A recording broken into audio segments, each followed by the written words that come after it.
স্ত্রী বা সন্তানদের পক্ষ থেকে কোরবানি করা আমাদের উপরে ওয়াজিব কি না।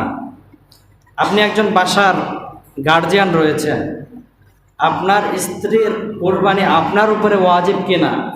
আপনার বালেক সন্তান রয়েছে, ছেলে রয়েছে, তাদের কোরবানি করা আপনার উপরে ওয়াজিব কি না।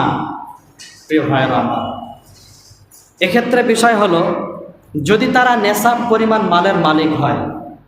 অনেক স্ত্রী দেখবেন তার অনেক কয়েকটা ফ্ল্যাট থাকে, সে চাকরি করে, ব্যাংকে তার অনেক টাকা, কিন্তু সে কোরবানি করতে চায় না। যদি সে নেশাব পরিমাণ সম্পদের মালিক হয়, আপনার সন্তান যদি সে নেশাব পরিমাণ সম্পদের মালিক হয়, কিন্তু আপনারা যৌথ পরিবারের ভিতরে আছেন, একটা পরিবারের ভিতরে আছেন, সবাই আপনারা খান আপনার বাবার বাসায়, বাবার ভাগের ভিতরে খান, কিন্তু প্রত্যেকে কি নেশাব পরিমাণ মালের মালিক হয়েছেন, আপনার স্ত্রীও নেশাব পরিমাণ মালের মালিক, তাহলে